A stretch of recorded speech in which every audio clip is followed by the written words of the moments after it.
Retro. And welcome everybody to another episode of the Animanicast. I know everything that once was, everything that currently is, and everything that will come to be. That's okay. Just a joke, please. As you wish. Rene Descartes walks into a bar. The bartender asks him if he'd like a drink. Descartes replies, "I think not." He then vanishes. That is rich Cartesian dualism, a ripe source of comedy. I don't get it.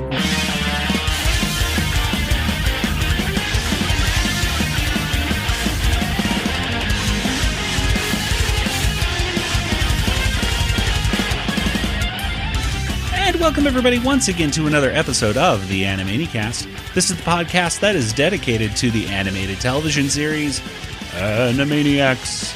And here we talk about, well, Pinky the Brain and Tiny Toon Adventures and Freakazoid, you know, those shows in the Rugerverse. But we're also talking about now the Animaniacs Reboot. And today we're going to be talking about episode 4. I am Joey, and joining me once again is my brother Nathan. I love my buns. All right then. And across the country in Georgia, it's Kelly. Hello. No buns joke from Kelly. That's not surprising. Well, anyway. Today we are talking about Bun Control. And then there's another, that's with the Warners. And then there's another one called Mousina. And then finally a commercial for Bloopf. And if someone were to ask you about this episode in just a few words, what would you tell them, Nathan? I would think the theme is technology and how we should watch out for it. And I guess buns are part of technology in this scenario. Yes, metaphorically. Yes. Possibly genetically enhanced buns. Yeah, there we go. That's probably what they are. Yeah, that's technology. He was using them as jetpacks and things. That's true. They were definitely genetically enhanced then. And Kelly, what about you? There were a lot of bunnies. There were a lot of bunnies. Well, today's episode, of course, premiered on Friday, November 20th, 2020. And I think before we get into our discussion about this, we should ask Nathan. Nathan, what's our November 20th trivia for today? Right. I'm going to tell you some movies that were released on November 20th. We've got sequels galore. The first one's not a sequel. It's The Blind Side, came out 2009. But then we got Home Alone 2, Lost in New York. We got Twilight New Moon, which is the second one. We got Santa Paws 2, The Santa Pups, which is the sequel to the original Santa Paws.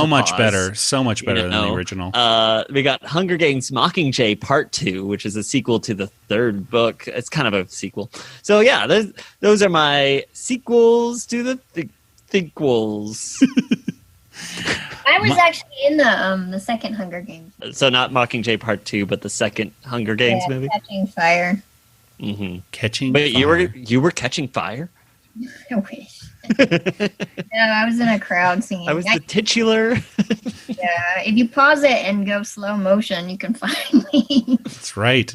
So if you want to break into movies, you have two options. You can go to Hollywood or go to Atlanta, I suppose. Or possibly Canada. Canada's another good place for filming, I suppose. The only, Tucson used to be a movie filming location. We have Old Tucson, which is a location. It's kind of like a sort of theme park on the way west side of town. Mm-hmm. They have a whole out of town. Yeah, basically out of town. And they have a whole Old West area that they used to film, I don't know, Bonanza and a bunch of old westerns there. And then it burned down in the 90s and they rebuilt it a little bit. And now it's closed because of COVID. Yeah. Now it's a real ghost town. Nice. Yeah, their biggest town was Halloween. They would do like a whole spooky thing. My favorite movie that they filmed, or at least parts of, was Three Amigos. So I was very happy as a little kid to know that a little bit of Three Amigos was filmed in my hometown. So that was fun. Well, let's go ahead. Now we got our movie talk out of the way. Let's first talk about something I think we kind of neglected to talk about in the first few episodes of the reboot, which is a few notes about the theme song. Now, we've talked about, some of the new lines that they changed. We kind of focused on that a lot. But we didn't mention some of the cute things about it and some of the odd things about it. I'll talk about one of the odd things I thought about the theme song was the fact that it starts off with, like, in such a serious way, with absolute silence.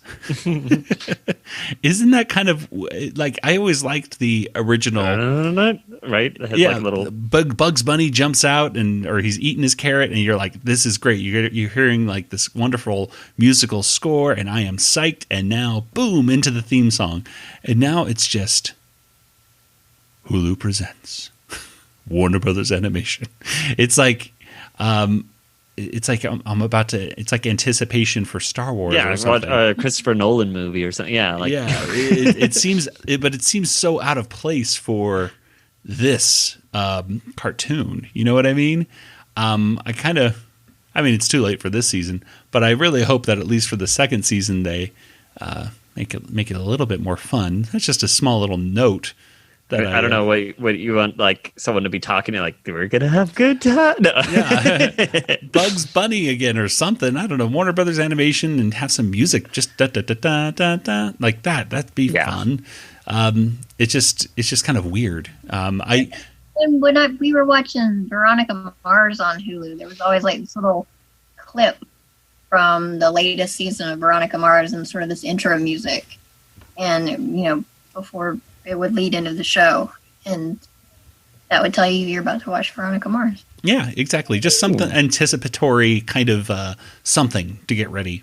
The other thing that that was actually, I did not notice this, but was actually, I believe, noted by one of our listeners on Discord.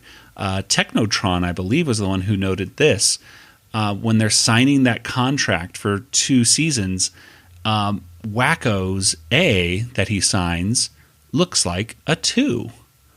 Oh, that's cute. Which is, Nathan, which episode do you remember which that one's referencing? Cookies for Einstein. That's right. Ding, ding, I was ding, just thinking about that episode the other day. Now backwards. There's the E, that's last. There's the M, it's next. There's C, you're almost done. There's the A, it's first. What's first is last. E, M, C, A, we're done. Pretty good, Waggle, but your A always looks like a 2. I thought that was a very nice touch. Again, I think that, if anything, I think the artists working on the show have those little moments that they show, like, hey, we're fans. Yeah. We're fans. We know. Was Paul Rudd notified of that? Since I don't know. He's the one that created that, right? That's true. That's continuity from Paul Rudd. Well, we'll let him know. We'll let him know. Anyway, and we did not talk about the variable verse from episode 3. We did not note that. Assuming we noted it in episode 2. This one was, I think we did. It was funny. Last week, of course, Kelly had a bit of a headache, and the variable verse was may cause migraines. So. Yes. I think it was very appropriate. And today Kelly has a slight sinus headache as well. So it's just a bad time of year for me. Bad time of year. But what was and today's? I guess we didn't do the second episode because I don't remember saying contains aspartame. Yeah, I think I don't know if we did or not either, but we did right now. We did it now, which is like, and then which, by the way, aspartame used to give me headaches when I was a kid. NutraSweet, I think it's the same thing, right? Or is that saccharin? Saccharin, I think, was misqualified. I think they used to say it caused cancer, but then they did more studies and they realized no, it actually doesn't. So saccharin got a bad rap.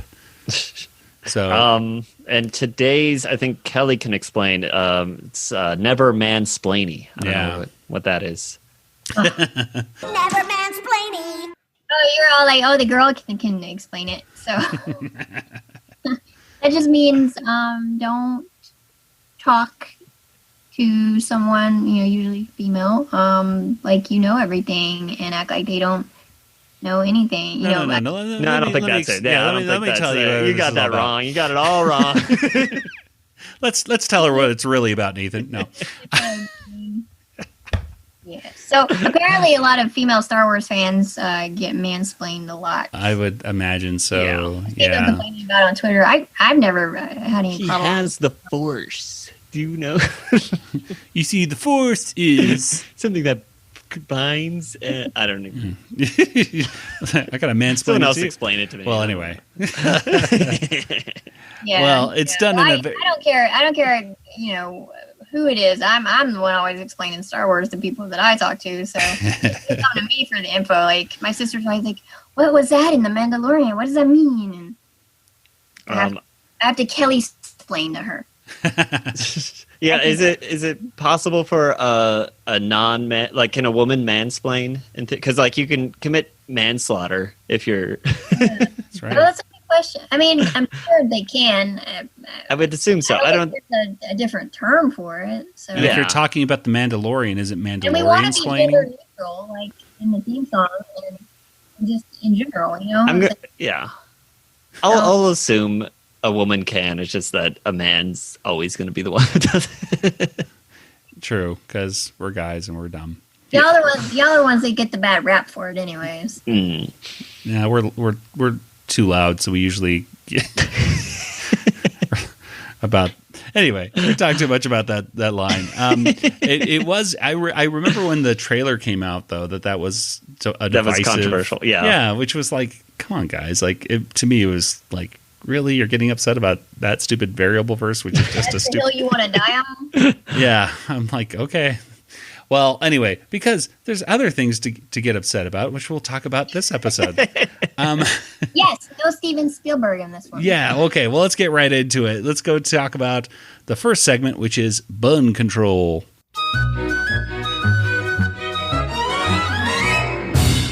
And Bun Control was written by Jess Latcher and Andrew Barbeau and directed by Scott O'Brien, and Adriel Garcia.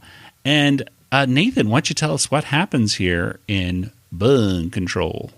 All right. Well, the Warners have just finished their model of Giuseppe Arcambolo, and they're going to sing a song, which is very exciting to find out who Giuseppe is. But then they hear a knock on the door, and it is Dwayne Lapistol. And he is selling buns or giving buns. And then by buns, I mean bunnies. And, you know, they're just so cute. I got big ones, small ones, even ones that come with their own bun stocks. Don't you just want to clutch them tight and never let them go? Oh, can we keep them? Can we? The people need buns in these uncertain times. Better to have one and not need it than need one and not have it. All right, whatever you say, Dwayne. You're weird. Bye.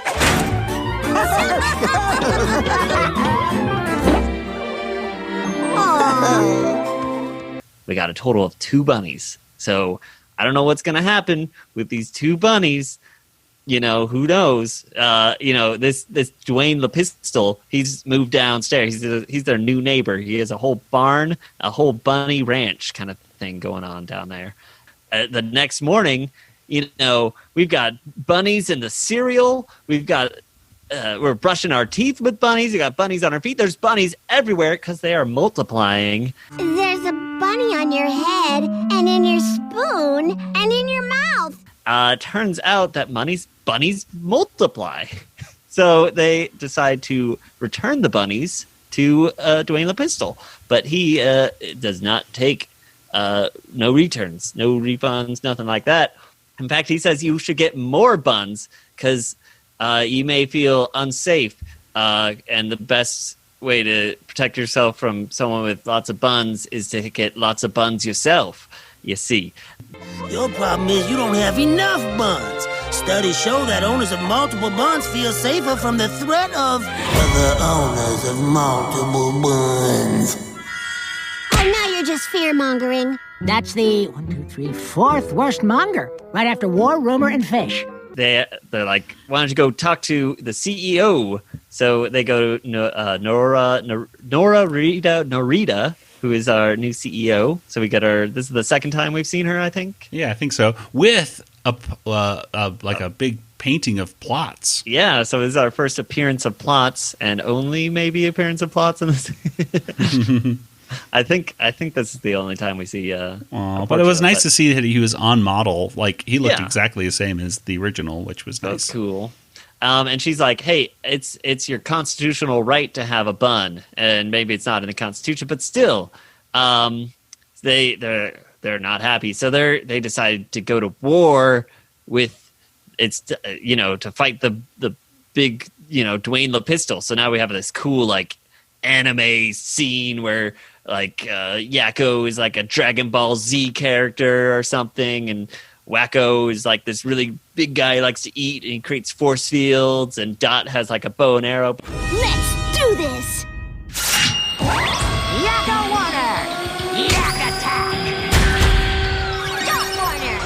And don't call me Dottie! Wacko Warner! I've got an appetite for destruction. But they're all beaten up by Dwayne Lapistol.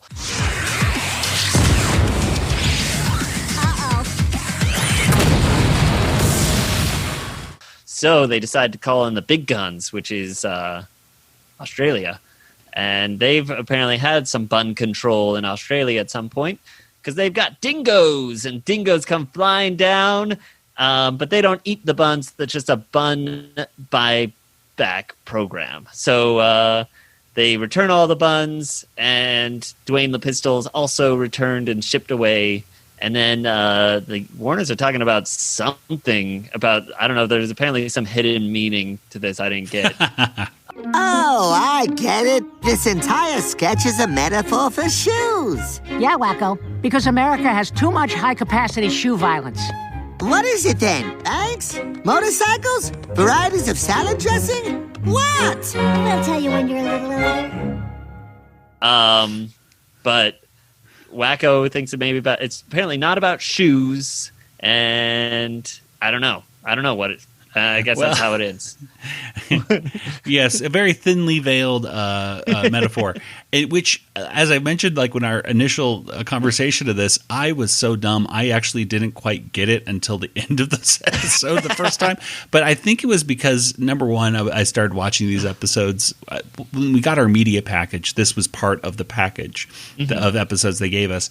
And I started watching these episodes pretty late in the evening. And I was kind of binging them. I was binging them. And this is one of the reasons why I say I don't think it's a good idea to binge this show, because then you can't really... This is the second episode, though. I know. I just saw the first one, and I was just digesting what I just seen. You know what I mean? But I was like, I got to get to the next one. So all I saw was like, oh, it's cute bunnies. I honestly, when I first saw the bunnies, I was like, oh, they're like cute bunnies.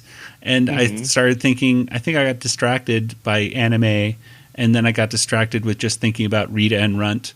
Well, remember when they went to the bunny ranch? And then Dwayne Lapistol's distracting. Like his his model is. I think that was the most distracting part of it. And that honestly was the thing that you hit the nail on the head. That was the thing that distracted me the most. Was just how much I hated as soon as it got to that design, and it was very jarring.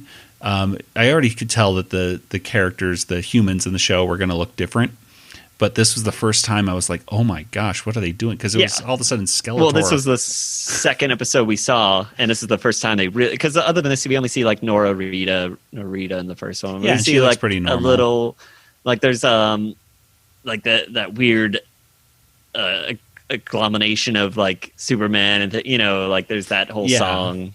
Yeah. But for the most part, like that's such a small part in it. There's no like major character until this one where you're like, oh, I have to keep looking at this weird model who does not look like someone from... Close-ups of his face and his buns.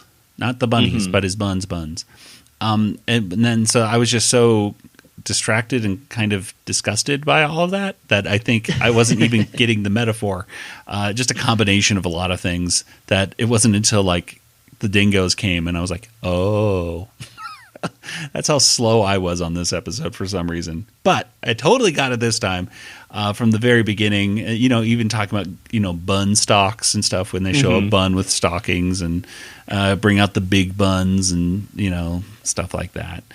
So it's all about gun control, and we'll get more into that in just a little bit about whether or not that was a wise decision for an episode to talk about, especially with Animaniacs. But I think we should talk about that reference specifically with the Australian stuff by going to some listener feedback. And this is from Yakkomon. And Yakkomon is one of our listeners on the Discord channel. And you can, of course, join our Retro Zap Discord group by going to discord.animanicast.com. And that way you can join the conversation there as well. And Yakkomon's a real fantastic person. They always leave a lot of good comments. And they're from Australia. So they put some comments in here about Australia. I'm not going to do a bad Australian accent. I wish I could.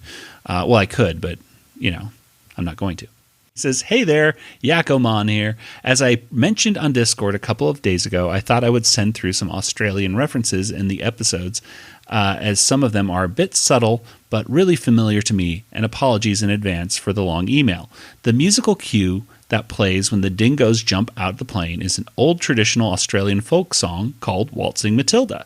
It's a song almost everyone here knows, and many wish it was the national anthem. Also, when Dwayne cried, 'Please don't eat my babies,' that's a reference to No, it's not funny. I just That's a reference to the quote, 'A dingo ate my baby,' which has been used many times in pop culture over the years. It referenced Seinfeld. It's the name of the band in it's the name of Oz's band in Buffy the Vampire Slayer. Oh, well, it references a movie called A Cry in the Dark, which I forget if that had Meryl Streep in it or it was Meryl. Okay, which it says which was about a famous case here in Australia in the early 80s about a mother who was wrongfully convicted of killing her child when in fact a dingo took it in the middle of the night. And now to the main point of the episode, which I'm sure you've looked up, but I'll explain it anyway. Haha. The bun buyback is a reference to the gun buyback we had in 1996, which was part of a range of gun laws that occurred after a mass shooting in Tasmania. After that, the government outlawed most types of guns that are commonplace in the U.S. and gave people money for handing them in, kind of like an amnesty. Buying a gun is pretty restricted in Australia now. You either have to be a farmer, policeman, or sports shooter to get one, and even then you need to apply for a license. Since then, there hasn't been a mass shooting since. Advocates always point to Australia's strict gun laws when they're talking about gun reform in the U.S. And I'm not sure if this was intentional, but the ironic thing about all of this is that wild rabbits are officially a pest in Australia. They are at infestation levels here. So that's all I could pick. And if anyone asks how I saw the episode, a friend sent them to me. Because that's right. In Australia, they're not supposed to have it. We don't want them to see these buns. That's true. I actually did think about that too with the bunny infestation, because I remember watching a old episode of the Crocodile Hunter in the, I guess it was the 90s, where they had a whole episode talking about how rabbits are, there's an infestation of them. Everything just goes there and just messes up their entire ecosystem. Like, don't bring anything to Australia. The whole episode of Simpsons about the bullfrogs coming. That's right. Yeah, I think that might have been basically talking about the rabbits as well. Anything can be an infestation in Australia because everything there wants to kill you. Yeah, that's true. They've got pig infestations, though. They've got I know the boars are running wild too. So there you go. But yeah, spiders and snakes. Snakes, like the biggest ones. It's the scariest place. I would never want.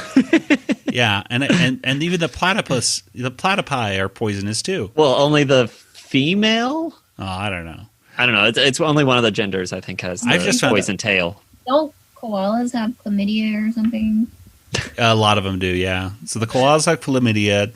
The platypi, some of them are poisonous, and they all glow. They just found out they kind of glow in the dark now too. Wow, that's just true. If you put them under a black light or something, they have like different blue and gray. I still never remember if they're mammals or yes, they are mammals. But they lay eggs. Yes, they have bills. Yes, everything's weird in Australia. It's fascinating. The ecosystem is absolutely fascinating. I saw a video the other day of a kangaroo, and I thought he was going to get in a boxing match with a guy. I mean, the guy literally hit the kangaroo, and the kangaroo's standing there looking like he was going to hit him back. Oh, I saw that too. Yeah. Yeah, it was funny. Yeah. He was saving his dog. Was that the one where? Yeah. That was it. Yeah. And, he was like, "Get away from my dog." The kangaroo was like at his house.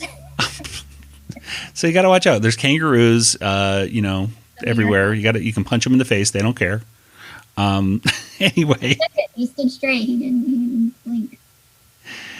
Well, let's so there's our Australia talk. Thank you, Yakkomon, for that wonderful email. That was a lot of good information. Mm-hmm. But let's talk about this. Any other references? The only one, obviously there was the anime right there, which was a kind of a cool segment. I didn't think it was funny, but I thought it was cool looking. Visually, yeah, it was really. I wish the whole episode was that kind of just like. Yeah, I mean, explosions. I kind of do wish it was funny because it really was taking itself real seriously right there for the most part. There was the one part where Dot says "uh-oh" and blows up, and Wacko's eating things could be construed as funny. Yes. So I mean, there was it was interesting. I liked the look of it and all. The Lapistol guy got really grotesque, and but he worked as an anime character just because he's such a monstrous looking guy. Mm-hmm. So that was kind of cool. But they did have a reference here to Fantasy Island, where Dot said, the plane, which I believe is the character Tattoo used to say that. The plane. Which Ricardo Montalban was on Fantasy Island. And of course, we know him as Gutierrez on Freakazoid. Yes. So that's, it's all connected. But let's, I guess, talk about the episode itself. I guess the main question I had was, this is a big social commentary episode. Did you guys like it? Did you enjoy this one? Let's start with you, Kelly. I thought the bunnies were cute. And that's and Nathan, what about you? What do you think? I mean, I think it's fine. Like, it's good to have dialogue about this kind of stuff, right? I mean, I guess. And like, if you don't know what they're talking about, then you can just enjoy the episode, and then so they leave it like. House. There's plenty of dialogue about that. Yeah, and that's the thing. It's like I am. Just personally, politically, I am on the side of there needs to be more gun control laws in the United States. I just don't know if I want to necessarily hear about this kind of stuff on Animaniacs. I don't like kids talking to me about it. And, it's just, above all, I think the show needs to be funny first and foremost. And I just didn't think this was that funny. And every time that so far in the episodes we've seen, they try to do kind of we're going to do a classic kind of thing. Like, we're going to sing about 16th century art. Yeah, I was really sad they didn't sing about Giuseppe. It cuts it off and says, no, we're not going to do that. Like that was the old show. Who's Giuseppe Acamboldo again? I'm glad you asked, Wacko. In 16th century Italy. I guess the song will have to wait. I did look him up. Do you know who Giuseppe is? Acamboldo? I know that the piece of artwork that they were modeling out of fruit and vegetables or whatever is featured on Animal Crossing as a art piece that you can get. I think this one was supposed to be modeled, after Giuseppe. But yeah, like he was famous for doing portraits as of people or things, like using fruits or vegetables or flowers or books. Or was that himself? I wonder. Like, I think that was supposed to be self-portrait. Yeah. Mm-hmm. Yeah. So that was kind of cool, but I don't know. It just, I don't know. It just kind of fell flat, and it was really, humor wise, I think it fell flat. Look wise, the anime part looked cool. The Lapistol guy, like I've said, and I don't know if you guys agree with me or not, but I just didn't like his look, and I guess one of the other issues I had with it was just the close-ups on the butt constantly. When he talks about like my buns, and then they show his butt, which moves, and he says, "Good night, everybody." It's like that joke doesn't work as well, at least in my opinion. Pinky's butt in this episode. That's true, and we'll get to the pinky So butt much in a little bit. butts. There's a lot of buns in this one. But it's like, I wish they would have just said, I'm here to, tell you about my buns, or whatever that line was. And then good night, and everybody. then a pause, do that fourth wall break, look at the camera and say, good night, everybody. That's the classic way of doing this. And in my opinion, that's the funnier way to do this. And the same thing when they go, we have the right to bear buns. Then he shakes his butt again. And then he goes, not in this. This is a kid's show. And, well, they do have bear buns later in the episode, so that whole thing is put away. That joke makes no sense. But also, don't just stop shaking the butt. Just it's not, to me, it's not, the innuendo doesn't work when you just outright show it. It's like, it needs to be verbal, it needs to be a double entendre, and move on. And that's what makes it funny, not the visual. Let me teach you about comedy. Well, that's at least in my opinion. These are just our opinions. There's like kids or something. Like someone found this very funny, and like if it wasn't us, like that's fine. Like someone totally found it hilarious, which is good. Like I am very happy when anybody is thinks it's funny, because that's the intent of these episodes, and I'm glad it worked for you. This first part didn't work for me. Well, let's go and talk about Pinky in the Brain. Unless you guys have anything else to talk about, the Bun Control one. It was nice seeing Norita again, I guess. Even though I wish she was something more than just like annoyed by the Warners. She's just like, she's like, stop it, get out of here, bye. I'm like, okay, nice to see you too. Anyway, let's go ahead and get to Ex Mousina.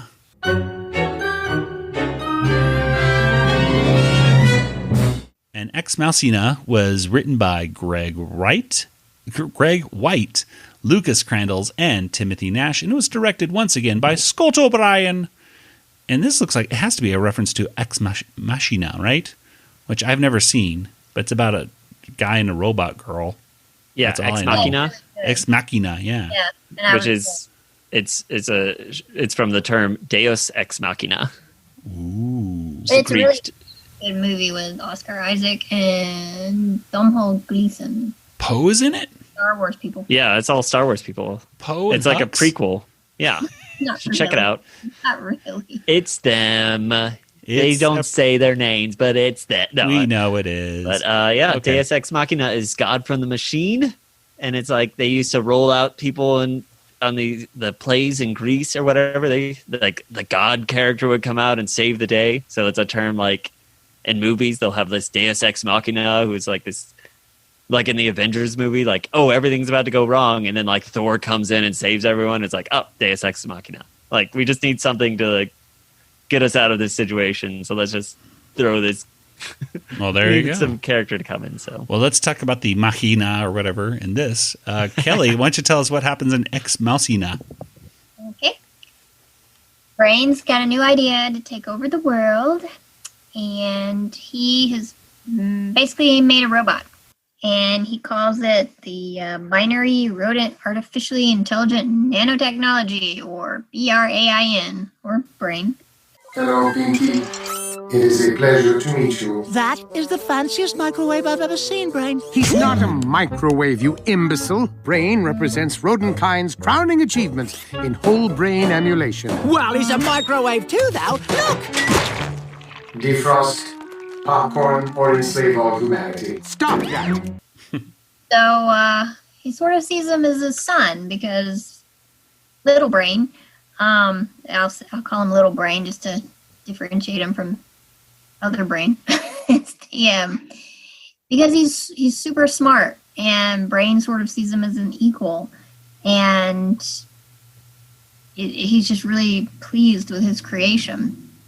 And they actually have a song, and Brain starts singing the song called Bonding, and they go and play baseball and steal the crown jewels and steal like a uranium core from a submarine or something. And they're doing all this and bonding, and it's different having brains sing. It's really kind of cool. Bonding. You're not programmed to hug. Bonding. But that's a feature, not a bug. Bonding. Hit it past second base. Bonding. We control Chinese aerospace. Bonding. Let's get this catch on the shore. Bonding. Extract its uranium core. Bonding. Hands at 10 and 2. James Bonding. It's a military coup. Brain has some ideas, and he runs them by Little Brain. And he's like, that's an insipid plan. And Brain said, oh, no, it's pronounced inspired. And that was probably my favorite line in the whole thing. Yeah, it was really cute. Your plan is, in a word, insipid. It's pronounced inspired. And the Little Brain says, no, I've got a better idea. And then he sort of projects all these formulas up in the air. And it's like some Star Wars stuff going on, kind of like when they had the map go up and Han Solo was talking about the Force. It kind of had that projection thing going on. It was kind of cool. They should have had Pinky go, it's true, all of it. Yeah, that would have been great. So they're looking at all this formula and everything, and the Little Brain says something about is it binomial numerators or binomial something? And Brain's like, sure. And he's like, that's not even such a thing. I think it was the binomial distribution. Binomial distribution. So basically, he tricked Brain into admitting that he has no idea what the plan is and what Little Brain is talking about. So then Little Brain decides, well, now you're in my way to take over the world, and that's what you programmed me to do. So now I have to destroy you. So he takes up Brain and Pinky and kind of has this tentacle that comes out, and he's holding them. Could I ask you a question before we meet our doom? Certainly. Okay. If I ate myself, would I become twice as big, or would I completely disappear? Error. I beg your pardon. Well, I was just wondering, if I ate myself, would I become twice as big, or would I completely disappear? Error. Variable. Itself. Undefined. Error. Pinky, you just infected him with the philosophical equivalent of dividing by zero. It breaks him. The question breaks him. And I was like, that's very Wally Lama-esque right there. Yes. And so Little Brain, which it has gotten bigger, actually, because he grew in size, he starts turning red and basically just self-destructs. And like a man in orthopedic footwear, I stand corrected. Let's get this mess cleaned up, Pinky. We must prepare for tomorrow night. What are we going to do tomorrow night, Brain? The same thing we do every night, Pinky. Try to take over the world. Bonding. It's something I do with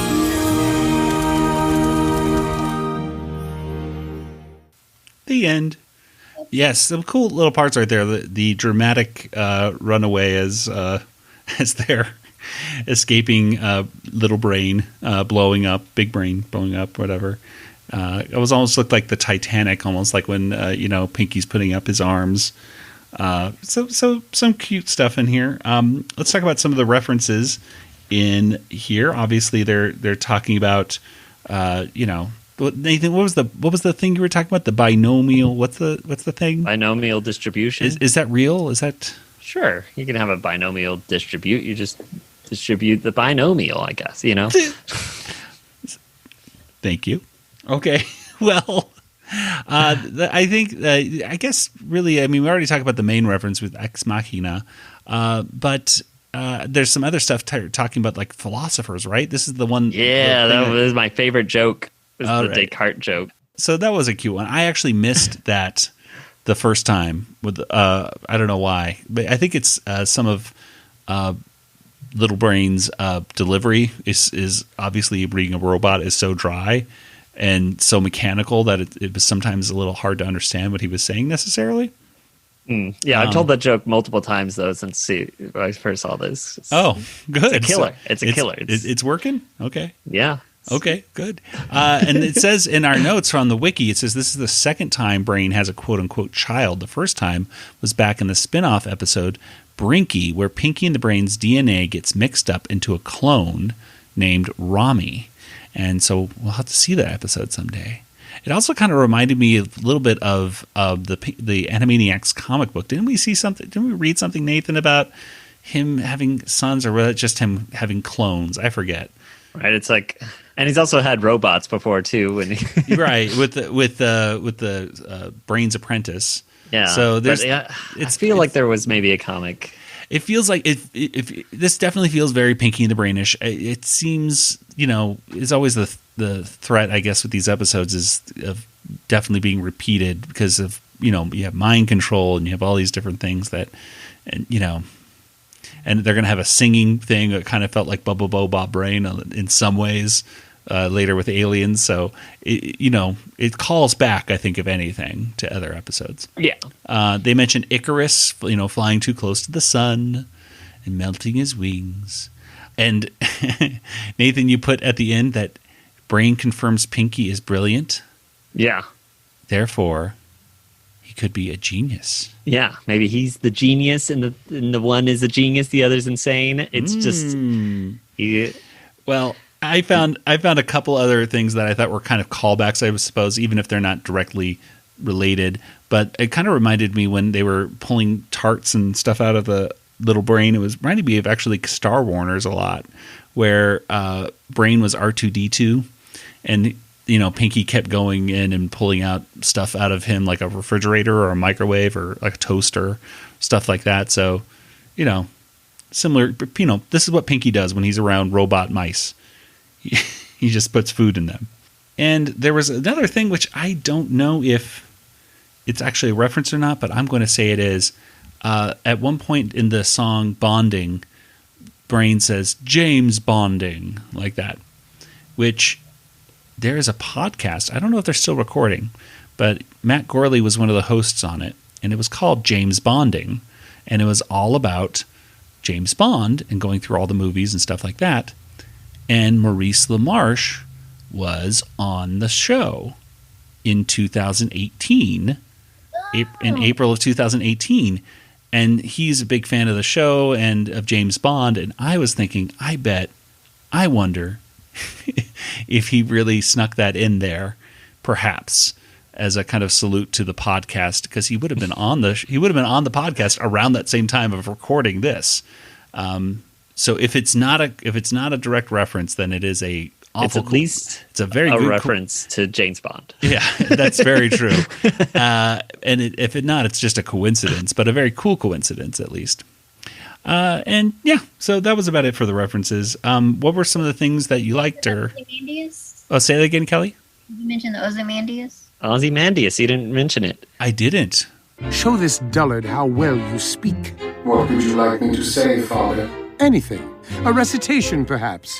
I met a traveler from an antique land who said two vast and trunkless legs of stone stand in the desert. Oh, bravo!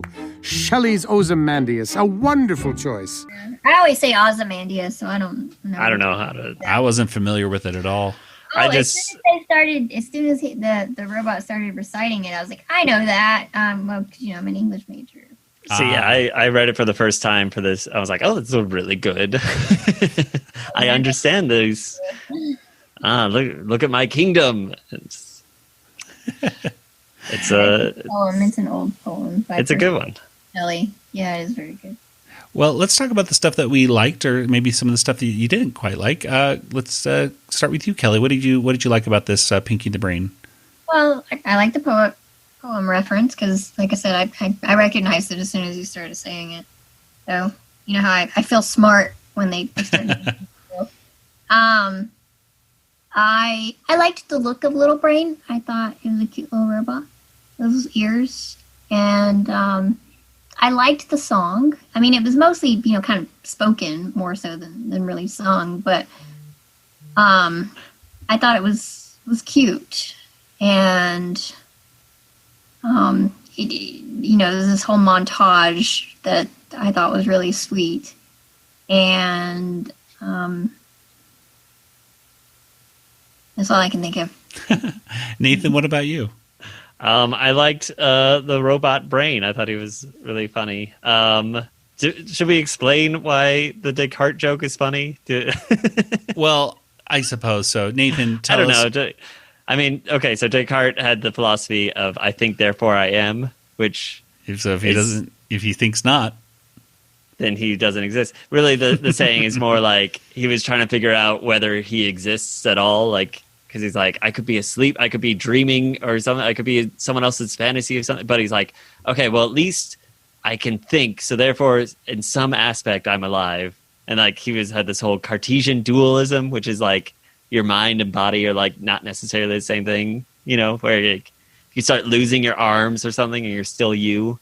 I had a psychology class, which was actually more of a philosophy class. Is it mind, matter, and God? Maybe, I don't know. I had it in college, and I was so I think I still got a B in the class, even though I was like, I don't know what they're talking about. I think we had the same teacher. It was the same guy teaching for like 20 years. Yeah, maybe he was a good. It was weird. I'd much rather. I'd suggest to people, if you really want to get into philosophy, just watch The Good Place, and then you'll learn more about philosophy. They do a lot in that. Yeah, you'll do. It's much more fun with that show. Well, there were a few things in this that I liked. I mean, I did like just the simple things of Brain saying "ambulate for me," like instead of walk around. Mm-hmm. So just little things like that it's always cute to see Brain do, or with the little Brain, as we're calling him, when he was criticizing his singing, he was like, "You were down here and you should have been up here." Yeah, I love that. That was cute. And quite frankly, you were flat for the majority of that song. I was not. You were down here, and you ought to be up here. Enough. But there were some moments that confused me and kind of in a way disturbed me, I guess you could say. Number one is like the Brain kind of happy that little Brain is showing no compassion or mercy. And I think it just kind of goes back to my thoughts that the Brain in these reboot episodes is a little bit more, he's, as Maurice LaMarche put it on a few interviews, he's a lot more grumpy in these, and in some ways I think he's just a little meaner than I'm used to him being, and specifically when they get into that song of bonding, even though it is a dream sequence, they blow up China with by taking over one of their satellites and then explode an entire city. It could be a fake city or something. We don't even know. Well, that is, whether it's a fake city or whatever, it's the fact that Brain doesn't destroy or kill people in these cartoons, that's not cartoony to me, blowing a city up is like a nuclear explosion. That's not funny to me. Now that was a dream sequence, but it was something that, again, that you're thinking like, this is what he wants to do. And then if you're like, well, it was just a dream sequence, so it doesn't count. Okay, so now let's go a little bit further, and they go into this dream sequence talking about like stealing the crown jewels, and because it shows that little cloudy frame around the edges, and I'm like, okay, so this is a dream sequence too. But it turns out it wasn't a dream sequence. They really did steal the crown jewels, and now this is for Brain's Madam Brain constellation plan that he has. No, so just assume the city is in like Indiana Jones, the fourth one, where it's a city that's made to be exploded just to test bombs. That's what the city is. Okay. You don't know what we're talking about. Yeah. What fourth But movie? all those things, we do find out all those things did happen because he's like, why did we steal the crown jewels? It's like a little joke. You assume it didn't happen. Yeah. It turns out. Was like it a joke fun. or was it just not? Sure. Okay. I want to point out that Brain can't walk well is funny. Like the first thing the young Brain has to do is like, come over here, and he just immediately falls over. He was named for taking over the world, not for what. Yeah. Doesn't ambulate that well. Yeah, it's just so funny. It's so, yeah. I thought Brain was very emotional, though. He did care about young Brain a lot, and so like even though he's saying like you must not have emotions, he's like obviously loves the young Brain, and then his plan at the end is so classic Brain of just like we're gonna change the access slightly, so then everyone's will love me for my new astrology sign or something, it's like a classic Brain. It goes back to narcissism as little Brain was pointing out, that it's not the way to rule the world. So I like that. Although I did not like I'm sure that there were a lot of kids that liked it, but showing Pinky's bare butt 2 times, not one time, Fuji's. But showing it 2 times was a little over the top. I didn't think it was that funny the first time. Yeah. I think I just got over the butt stuff like in the first part, and I was like, more butt stuff. Anyway, let's go and talk. Anything else that you guys want to mention about this before we wrap it up with Bloopf? No. Okay. Well, let's go and talk about Bloopf. So Bloopf was directed by Eric Knudsen, and it was directed by Kathleen Chen and Brian Polk. And in this, the Warners are kind of dressed up like Steve Jobs, except they're kind of like a 3-headed monster because they are all sharing one sweater. And so they talk about this new video thing that has called Bloopf that shows videos very, very quickly. Bloopf! 12-second videos, too long. 6-second videos, who has the time? Bloopf creates content at the speed you need, 1/10 of a second. Let's watch the top 10 trending videos on Bloopf. And then they just got it bought out, and they're now Spooner or something like that. Splooter? Something. Yeah, Spooter. And that just shows that just puts out a high-frequency sound and blinding lights, and dogs can now be influencers. And that's pretty much it. He's an influencer now. I thought he was a Shih Tzu. Good night, everybody. The timing on that just felt a little bit off, or maybe the direction of it, because it felt like Yakko was truly saying, good night, everybody, like good night to, that's the end of the episode, and not necessarily commenting on the fact that Wacko said Shih Tzu. But I don't know. That was just it just felt a little bit off. But what did you guys think about it? What do you think about Bloopf, Nathan? I think this is a reference to Quibi, which no longer exists. That's true. But, although it could have also been a Quibi. I don't even know if it was in 2018. I looked it up. So in 2018, New TV was going to be, this was August 2018, and then in October, New TV was renamed to Quibi, with this plan to come out in 2020 to have this quick, short little thing. So I'm taking that's even like having the name change even. So add it to the list of additional things that did not survive by the time the Animaniacs Reboot came out. Exactly. So like the actual reference is going to be, in a year from now, it'll be like, oh, this is a funny because of Steve Jobs, but like no one will know what Quibi was. Yeah. Well, there was Vines and stuff like that too. That's what kind of I thought was the videos are getting so short. TikTok's short too. Isn't That's it? true. TikTok. Mm-hmm. I mean, kids they might just think it's like TikTok, which is very similar in a lot of ways. Yeah. Well, at any rate, would you, Kelly? What did you like in this last little bit? It was very short. It's a little. It could be on Bloopf. Yeah, almost a Bloopf. Really good. I thought they looked funny. In the shirt, the Steve Jobs shirt. Yeah. And Nathan, anything from you? I don't know. It seems like Animaniacs short thing. Like not much to say about it. Yeah, it did almost feel like something kind of classic filler stuff that you would see on the original show. Where you're just like, oh yeah, there's not much to say, but like I didn't hate it. Like yeah. All right, well let's go ahead and get to our water tower rating.